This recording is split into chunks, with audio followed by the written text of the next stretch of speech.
Hello friends, welcome to episode 136 of the Shauna Stitches Podcast. I'm Shauna and this is my crafty channel where I talk about all the things that I've been working on lately. Today is April 26th, 2026 and it is 11:19 a.m. I am filming here in my craft room on the Oregon coast. It is a beautifully sunny day today, although not too warm, maybe mid-50s. So anyway, let's get into it. Before I go too far, right down below you can find links to everywhere that you can find me. There are also links to all the projects that I'm going to talk about, places where you can find things, yarns mentioned, all that good stuff. If for some reason you can't find what you're looking for or you have a question I did not answer, please send me a DM here, shoot me an email. There are many ways to contact me. You might notice there are more advents hanging on the wall behind me than there were the last time I recorded. And that's because my previous episode, I opened and strung up all the advents that I had hiding in my closet, and I added those to the ones that were already existing on the wall. And I did that in an effort to try to figure out which advent I want to use for the seamless scrap dress that I mentioned in the previous episode. So many of you have weighed in. I still have not come to a final answer yet. That being said, I do have some more ideas than what I had, so I appreciate everyone giving me your thoughts and telling me which one I should use. You can't see them all because there are two Charming You sets stacked one on top of each other there. But many of you said to combine those sets, and I'm definitely thinking about doing that. And then which one is it? Oh, there's two right there also. So yeah, some are hidden. The one right there, that is Sweet Tea Yarns. I'm definitely thinking of doing that one. So yeah, I think ultimately I cannot go wrong. Today I'm wearing my summer Sorrel. Let me stand up. You can see it's been folded for quite some time. This is a pattern by Wool and Pine, knit in fingering weight yarn. They have some other options. Is it just Sorrel? I can't remember. But they have one that has mohair. This one does not have mohair. It is just a fingering weight yarn. I used Knit Picks Chroma Twist fingering in the color Red Velvet Cake. That's why you see the color change, where I did not plan any of that. It's literally just the yarn doing it. And I did enjoy this project. I knit this June 1st of 2020 and I finished it June 12th of 2020. So it was a very fast knit for me and I don't know why, but it doesn't, oops, I hit my microphone. It doesn't get a ton of wear and it really should get some more. I guess we're getting into the right season to be wearing it, so that makes more sense. Okay, I have so much to talk to you about this week because I did not record a regular episode last Sunday. I thought no one would notice because the seamless scrap dress / advent video went up that Saturday, but I definitely got some messages saying, why didn't you record last week? It's just because I got distracted, and I will tell you all about that distraction soon. So, no finished objects this week. I was really hoping my Lakes pullover would be finished in April. I don't think that's going to happen. But I do have some pretty exciting progress nonetheless. Oh, I've got my sleeves tucked into the body because I find it easier to knit in the round when the sleeves are inside. So we have one finished sleeve. The last time I showed you, I had half of a sleeve. And so not only do I have one finished sleeve, I have two finished sleeves. So if I wanted a very cropped Lakes pullover, I could be done right now, but I don't. So I have several inches to go on the body. The yarns that I'm using, this is the Rico, oh, let me get the exact name here. Rico Creative Make It Tweed in the color Multi. You can see it. This is my second cone of this. They're 50 grams each, and you can see the cone now. So I'm just about done with the second one. I bought 4, so I'm definitely not running low by any means. And the other color is this DK Weight Superwash. It is Universal Yarn Deluxe DK Superwash, yep. From Premier Yarns is where I got this. This yarn is sold many places online or maybe even in person. I found it for the lowest price at the time at Michigan Fine Yarns. I'd never bought from them before, but I was happy with my order, happy with the speed that it came, so I can recommend that. And I'm holding those together to get this wonderful rainbow effect tweed. I just think it's so pretty and so fun. It really does show up differently on the camera than in real life. That color wash of rainbow, I feel like, is more pronounced on the camera. But yeah, anyway, that's just going to be a lot of body knitting around and round, and nothing too exciting. I am excited to have it to this point, but if I'm going to slow down on a project, it's there. A lot of people get stuck on sleeves. That's why I do the sleeves first. But it can just feel like you're making no progress at all. In fact, I should put a progress keeper in there so I can actually see the progress instead of just doing row after row and feeling like I'm going nowhere. The next project I have to show you, which has had a little bit of progress, is my DK Weight Cozy Memories blanket. Let's see, am I even holding it the right way? I always hold it wrong. Yep, that's correct. So the last time I showed you, it was just 9 squares total. And so I've added 2. The little red gummy bear was where I showed you last. So I've added 2 colors, and that really wonderful pink came in a huge set of yarn that was gifted to me by my friend Lori. So thank you, Lori. That is getting used already. I am trying to separate it so that it's not just a sea of pink, because I would love a sea of pink, but it would look a little funny in the end when I start adding more multiple colors. So that is coming along slowly but surely. That's what I wanted to say. And the next project I have to show you, I actually have a half object. I should go grab a sock blocker. Let me do that real quick. Okay, now you can get a better idea of what this is looking like. This is the Larch Peds pattern by Laura Nelkin. It was gifted to me by a viewer, so thank you so much. I am enjoying this. If you missed the last time I talked about this, this has a very interesting construction where the cuff portion right here is double thickness. So the inside there you can see has some ribbing and it's extra squishy. The only modification I did, I tried to follow the pattern very exactly, is that I made the heel flap the depth that I normally make a heel flap for me. So for me, I have a high instep, which means the top of my foot here comes up higher than a lot of people's. So I need extra room in the gusset. To do that, I, at one point in time, took a measurement to the top of my ankle, or I guess it'd be the bottom of my ankle bone, and then down to the bottom of my heel. And I can't remember the number now. I want to say 2.5, but that's very much just pulling it out of my head, and that could be wrong. But instead of doing a 36 row heel flap, I do a 42 row heel flap, which ends up being 21 slipped stitches. And then I just pick up extra stitches at the gusset, which means that my gusset decreases go on for longer than normal, because I still decrease down to 64 stitches, which is my normal sock. The yarn that I'm using for this, I have just a tiny little scrap that was in my stash. This one is I know it's a merino nylon cashmere, and it is by Audine wools. That used to come in the knit crate box. So this is very old stash. I used the rest of it for a pair of Desslin socks for my mother-in-law, and so I'm getting to use the rest for me.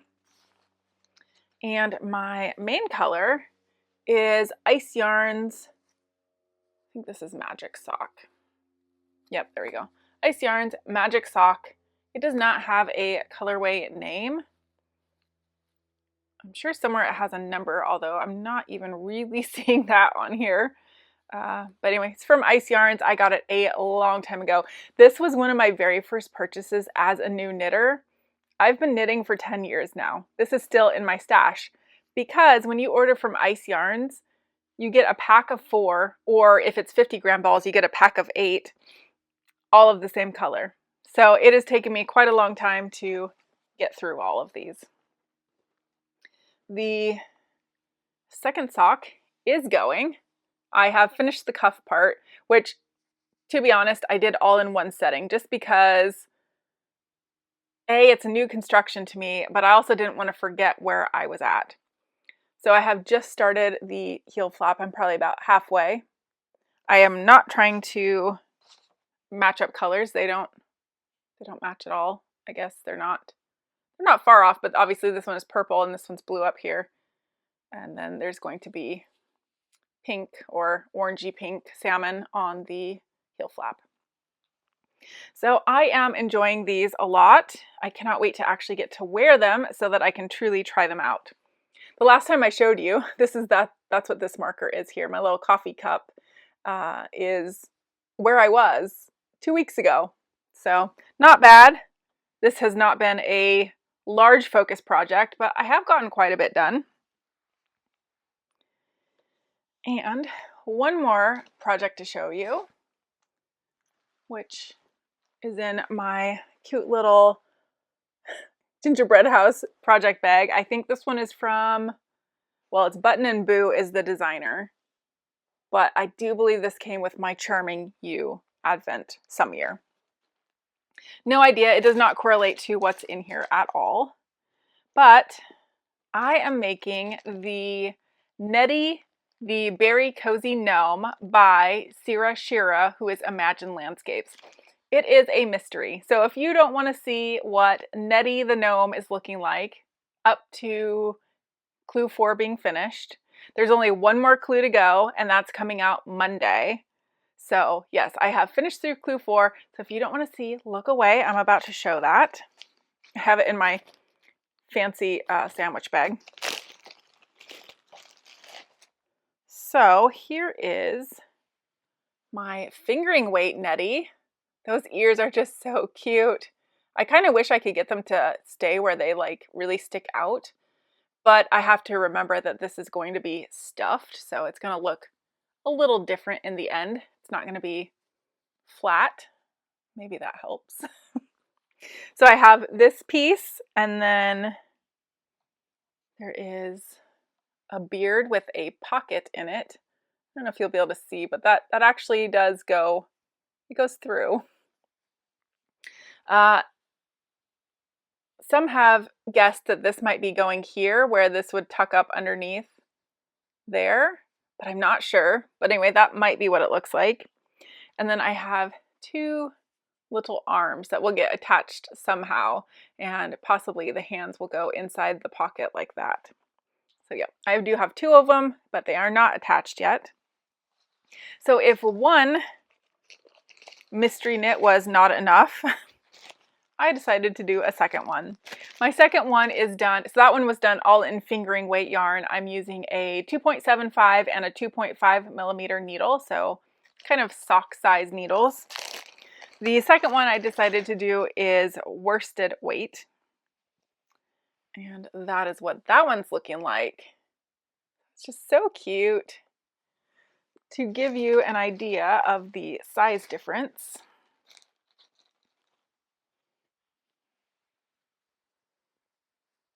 there you can kind of see the difference.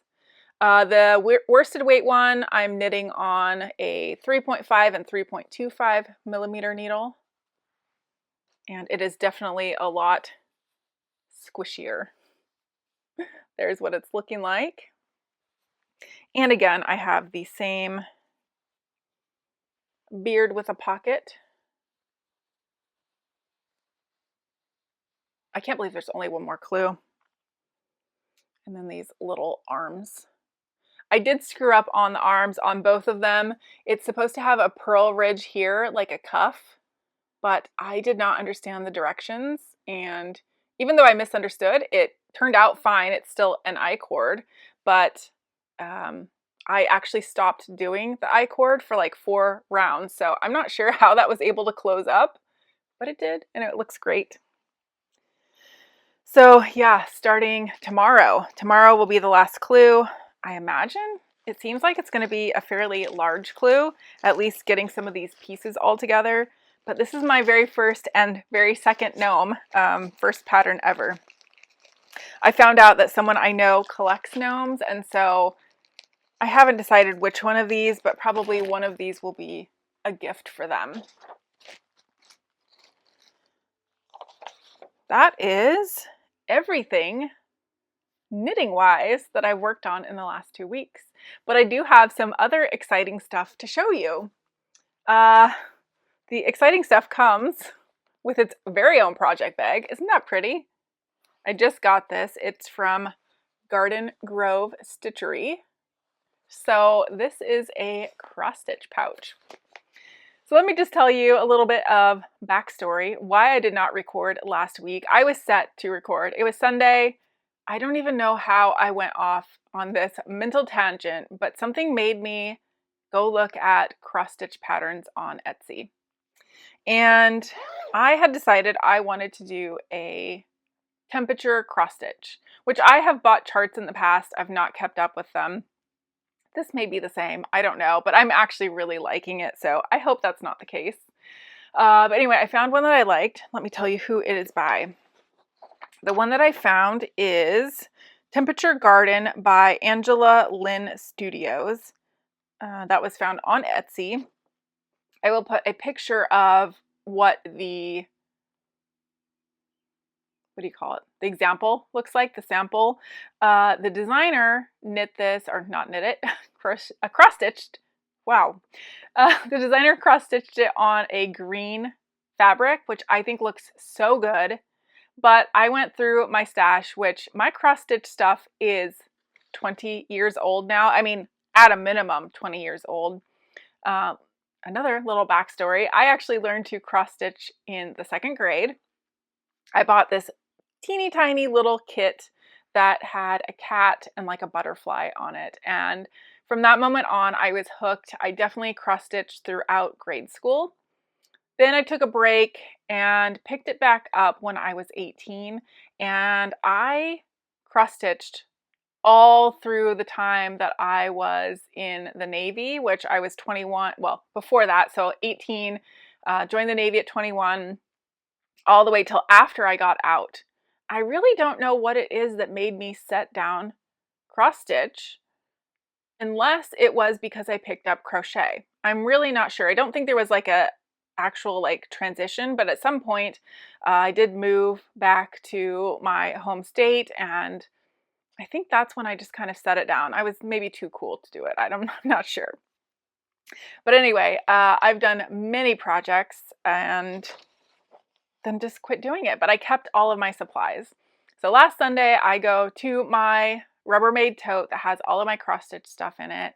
And I was looking for the DMC floss colors that I needed and the fabric and all these things. And when I had found everything that I needed, I just decided I really want to start stitching instead of recording. So that's what I did. And that's why I did not record. So I was very happy to find I had almost every color I needed, but I did have to order some. It has been so long, like I said, it's been about 20 years since I last cross-stitched, and a lot has changed in the industry. Of course, I no longer have a local Joann's. That would have been my first pick of where to go to buy floss, but I no longer have anywhere to go locally. I did check just this morning. Our Walmart has some, but not very many colors at all. So I went to 123stitch.com and got some colors that I was missing. At one point in time, I had every single DMC floss number that existed. and I had them all on these bobbins with the numbers, every single one. There's like 457 plus some specialty colors. I think I had even the specialty ones. But they're either lost in projects, which I did go through my old whips that I'm probably never picking up again to see if I had the colors there. So some have either been put away in a project I don't know where it's at, or I have lost them. That being said, I have ordered these things called floss plates. It's basically, it looks kind of like a wide ruler with holes in it. There are 20 holes per plate, and I'm going to reorganize my floss off of the bobbins and put them on the plates because I just think it will be a little more accessible. So then what you do is, obviously I would keep the plates in order by number. When I'm starting a project, go find the one that I need and then remove the specific color and put it on its own plate for like the project plate, if that makes any sense. It'll make more sense when I'm able to show you. Right now, this is what we're dealing with. So yeah, I don't think those existed when I learned how to cross stitch. There was no internet. There was no one to teach you things. I definitely had cross stitch magazines back in the day, but it seems like things have come really far. There is, FlossTube, so YouTube channels that talk about cross stitch, and I've been learning a lot. I have learned how to do a loop start because I use 3 strands. At least this is 3 strands. This is the start of my temperature garden. So it's on white. I am kind of bummed that this super light blue here, I don't know, can you see it? Yeah, it's showing up, but it's so light. It's almost the same color as the white, and that's a bummer because it is other places throughout. But that being said, this is January 1st, starting over here through, I think, the 16th or 17th. So as the colors grow, obviously, January will finish out the first row, February will be below it, and then all the way through December. So hopefully that is less noticeable when there are a lot more colors going on. Kind of a bummer that the way this pattern is done is, let's see, let me pull out. I'm not giving anything away here. The temperature range goes from -15 Fahrenheit to 105 Fahrenheit. And living here on the Oregon coast, we do not get those kind of temperature ranges. So there's about probably 13 colors of this that I am never going to use. I will show you. There is a list of the DMC numbers with the color range. And actually, I could have showed you the rest because the rest is just my temperatures for January. So I'm not giving anything away there, but yeah, it's kind of a bummer. So on the example that she did, I will show you, her flowers at the top were like violet purples, and she obviously will have a lot more color range wherever I can't remember, it says on there where it's stitched from. The other thing, which I don't think was a thing when I was stitching last, are these needle keepers. I think that's what they're called. It is just a magnetic, so magnet front and back, and the needle minder. Is that what I said? I don't know. Needle minder, that's what they're called. So I got this cute little moth one. Moth or butterfly, I'm not sure. That seems like it goes with a garden theme. And, where is it? Oh, it's on my lap. With this cute little vinyl pouch. I got one from the designer, which matches the fabric. So I haven't used this one yet, but it has a teeny tiny little, like real tiny magnet that goes on the back. But yeah, it works in the same idea. So the cross stitch bug has bitten me again. I'm really hoping that I stick to it. But that being said, I also then feel like I don't want to neglect my knitting projects. So it's hard to find time to do all the things that I want to do. That being said, I did buy some new patterns yesterday, and I also resurfaced this very old tablet that I have funny enough, I don't know if you'll know what this is. It's from Hinge Health. I got this several years ago. It was specifically to be used with Hinge Health, which is an app, and it's like physical therapy kind of exercises. I used it some, but I learned that there is a app called Pattern Keeper, and it only works on Android. I am an Apple girl. Good or bad, I just have Apple devices. They all work together, so that's what I have. But Pattern Keeper only works on Android. So I thought, as just to try it, to use this tablet, which was not being used for anything else, and see how I like it. So I bought some, oh, of course it's going to give me that ring light glare. Oh, come on. Well, let's see. I'll turn it off for a second. There we go. And then you just get the window glare. But I bought some new charts yesterday, which I love. These are all from Tam Designs, I think. Now I've lost my show notes. Tam Stitch Designs on Etsy. They're linked down below. Not sponsored. I bought them all. However, their shop had a buy 4 or more charts and get them 70% off. So each of these charts was less than $3. And they are compatible with Pattern Keeper. That's what I have learned, that certain charts won't work. Certain charts work very seamlessly. So all of these were seamless. 3 of these, the Flower Garden, Abstract Flower Meadow, and Whimsical Village, are on my next to start list because I really want to try out this app. I don't know if you can see it. I have the ring light on again, but right there it says that I'm on the trial version. Apparently you get 30-day free trial, and then this is the really great part. The app only costs $9 forever.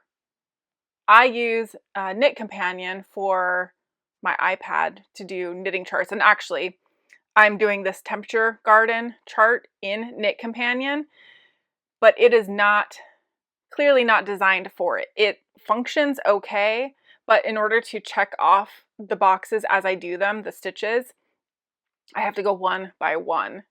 And this, you can, if you have the icon selected for a certain color, if you just do this and select all the ones that you did, it will not highlight the ones that you don't have selected, and then you can mark them as done. So this has a better functionality, it seems. But that being said, I tried to put the temperature garden chart into Pattern Keeper, and it was not compatible. I think there are workarounds. I'm not smart enough to figure it out yet. So for now, I will just be using Knit Companion for the temperature garden and making it work, because clearly it is working at this point. So very excited to see this continue to keep growing, and I'm hoping that you guys will weigh in on which of those 3 charts from the Tam Stitch Designs, I think it was, that you vote for me to do next. So I have a picture I'll put up, A, B, or C. If you can pick one and let me know which one you would like to see me start stitching on. Granted, that's going to be a very long-term project. All of those are exactly the same dimensions, 200 by 200 stitches, which is 40,000 stitches, and it is complete coverage. So I will be doing 40,000 stitches if I finish one. And anyway, I just really think they're pretty, and I really liked those designs. Okay, I do have some upcoming plans. This next Friday is May the 1st, if you can believe that. I can't. But May the 1st, there is a mystery knit along starting. I'm going to be using this yarn. The mystery pattern is called Bullerby Socks by Mon Dragar. I'm not sure. I don't know. I don't think it's English. I can't pronounce it, but I'm close. Maybe. So that starts again May 1st. We are going to be knitting along with this in the Mystery Knit Along group, which is linked down below. And even if you don't want to join the group, you can still knit the pattern. It is a free mystery knit along for socks. It's going to be coming out in 4 clues. each Friday, I think. And yeah, the first clue's out this coming Friday, so I'm very excited about that. All I know is that they are going to be cabled socks. It's recommending a 2.5 millimeter or 1.5 US sock needle. Obviously, probably a cable needle. And I don't know. The rest we're going to find out as we go. So technically, this is, I think, a self-striping yarn. It might not be the ultimate best for cables, but I'm super excited to use this. It's been in my stash for, I'm guessing 8 years is a close guesstimate, and it's just time to use it. I really love the color. Let's see if it does not have a name, but it is color number 2 by Plymouth Yarns.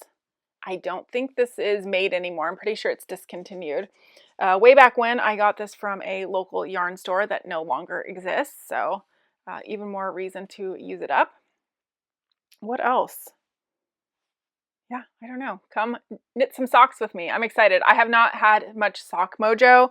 I have been enjoying knitting on the Larch Peds, so the good thing about MKAL is it will keep me motivated to finish the clue by the time the next one comes out.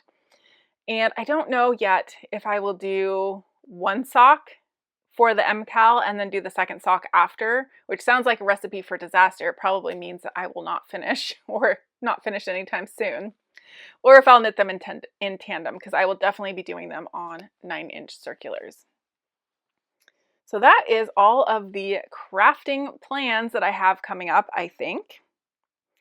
Real quick, I will remind you that the coupon code for Hive and Holler lotion bars is still good.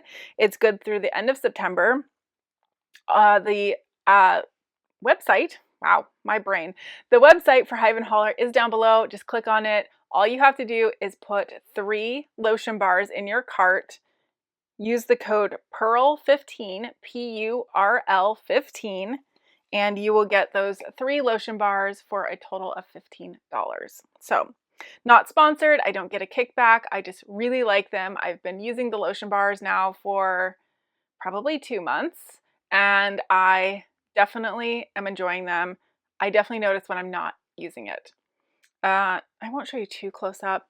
My cuticles are not the best. I've had a lot of issues over the years, but I do think it has greatly helped. What else?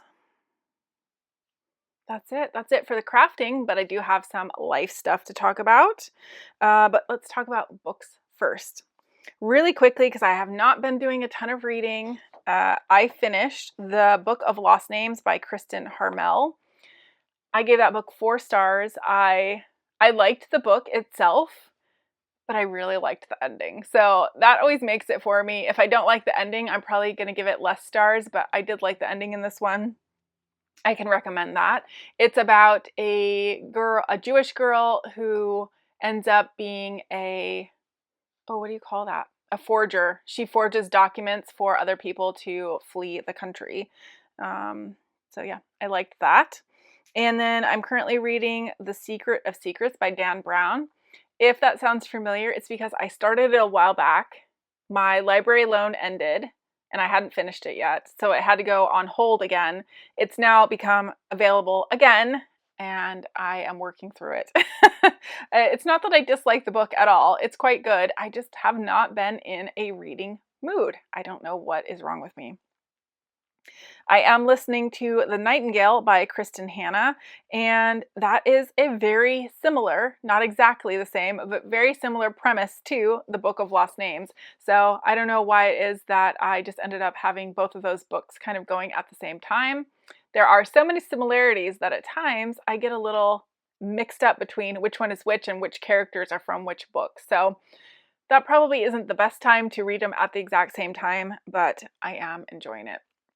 That's the one I listen to and from work. So life stuff, let's see. An update on Nina, who is our Chihuahua. If you can believe it, we've had Nina now for 2 months and a week, I think. It's been quite a long time. We got her in February, which doesn't even seem possible.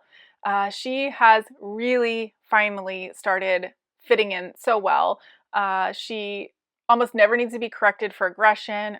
She's so funny because sometimes she will just kind of like growl for no reason. But now if we just say her name or, kind of snap her out of it, she does just fine. She is, not fighting over the dog beds anymore. The one time, if there's going to be aggression that we see it, is around food. And so if I'm giving the dogs treats, I just make sure she gets hers last so that the other dogs are hopefully already working on finishing theirs off. She's eating hers, and then by the time she's done with hers, they've hopefully finished theirs. Because I'm telling you what, for a dog with very little teeth, she gets through those treats fast. So I'm just really excited that she's fitting in, and it's definitely feeling a lot better of a fit. I was definitely concerned. I had my doubts there for a while, but it's all working out, so I'm thankful for that. Let's see. Oh, so 2 weeks and a day ago, 15 days ago, I started a new nutrition plan. I was going to say diet. It's not exactly a diet, but the nutrition plan is through Solin, which is an app. It's Solin. The only reason I stumbled on this app is because the coach who's doing the fitness program that I just started on Friday, her name is Columba. I'm not sure how you say it, but it's Lift with C. CEE is kind of her online name. And that's on the Solin app. So part of joining and paying for this fitness program, there was the option to add the nutrition plan as well. So I thought, you know what? I have tried to kind of count calories and count macros on my own, even though I was weighing things and entering them into Chronometer, which is an app for tracking macros. I wasn't having success. So I thought, okay, let me just try something where this plan tells me exactly what to eat, when to eat it, how much to eat, all these things. It has you go through and calculate your, I think it's called TDEE, but don't ask me what that stands for. But it has you calculate how many calories you burn, basically just sitting there, just breathing, your heart pumping, the basics. And then there's another calculation where it figures out like what your maintenance calories should be, and then obviously to be in a deficit you want to subtract some. So my number ended up being 1,750. So there are, I'd say, 8 to 10 different calorie ranges for this nutrition plan. And I haven't looked at any of the ones other than the one I'm doing, but I assume they are probably the exact same foods, just different quantities. So I'm following the 1750 calorie plan.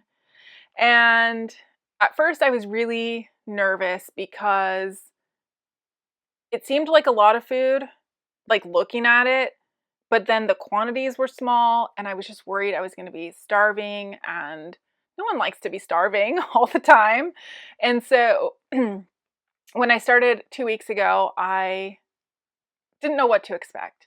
And so that first whole week, I took photographs of every meal, and at the end of the day, I would post what I'm eating, how I'm feeling, how I'm liking it. So I will put those pictures up here, the 7 in a row, 7 days. And what I have found is that I'm not starving. In fact, sometimes I'm forgetting to eat some of the meals if I get busy or something. So I really need to remember to eat, because you can't build muscle unless you're eating the right amount of foods, and certainly the right kinds of foods definitely help.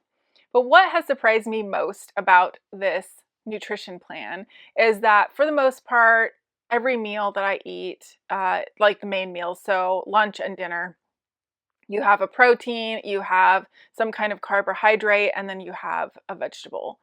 And the protein, say a chicken breast, for example, I don't know if we just have monster chicken breasts or what, but I'm supposed to measure between 100 and 120 grams, again, depending on the type of protein and which meal it is. But 100 grams of a chicken breast ends up being about a third of a chicken breast. Is that mind-blowing or what? Because never in my life would I have sat down to eat a meal and thought, I'm only going to eat a third of a chicken breast. No, that sounds silly, right? But as silly as that sounds, eating the amounts of food that I'm eating in the proportions that I'm eating I am not starving. I think I only had one day where I was really hungry. And I'm not sure why that was. Like, it was just this random day. I just wanted more food. And so I stuck through it just fine. It's really too early to tell if it's making a huge difference.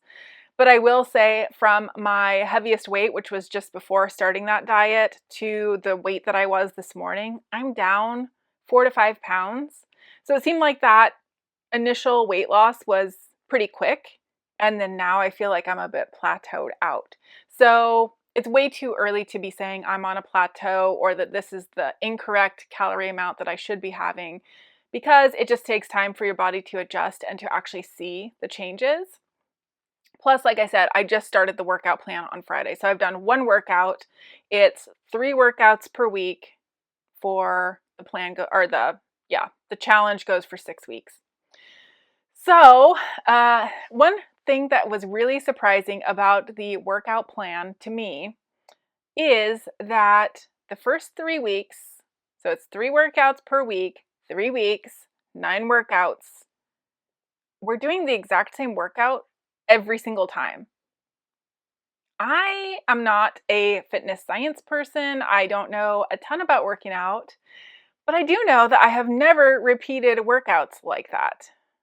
That being said, I wasn't getting the best results, so maybe there's a reason why we are doing 9 workouts all the same in a row. For one thing, I know they are focused on progressive overload, which I've mentioned before. Progressive overload is where you are challenging your body more and more each time. So, for example, the workout I did on Friday, I logged how much weight I was doing and how many reps. And you were supposed to have a rep range of 8 to 12 reps per exercise. So if last week I was able to do 3 sets of 12 reps at whatever weight I picked, that means my next workout I will do the 3 sets, obviously, but I will go up in weight, which means I shouldn't be doing 12 reps going up in weight. It should challenge me to where I'm struggling to get the 8, and then you start building up from there. Hopefully that makes sense. I'm not an expert. So I think by focusing on that same workout for 9 workouts gives you a true chance to really see where your max is and to work towards that progressive overload. But it just seems very counterintuitive. The hardest exercise that we had to do was reverse lunges. And let me just tell you, it's Sunday. I did the workout Friday. I'm still feeling those reverse lunges, and I have to do them again tomorrow. So wish me luck. It's been interesting. What else? That's the life stuff, really. Yeah, diet and exercise. Still trying to figure it out. You guys have heard me on this journey for almost a year now. I think I started June of 2025. It was either June or July, but I'm pretty sure it was June. So yeah, here we are, almost a year in, and I'm definitely stronger, but I do not have the physique that I want. So still working on that. Yeah, I think that's the life stuff. So thank you for joining me today. I hope that you got some knitting done, some crafting. Maybe I sparked your interest for some cross stitch or some other craft. Let me know all about it down below. Please chime in and let me know which cross stitch chart I should be trying in Pattern Keeper. I have all those options, and I ordered some fabric, so that should be coming this next week, and then I will have to see if I can find my thread colors.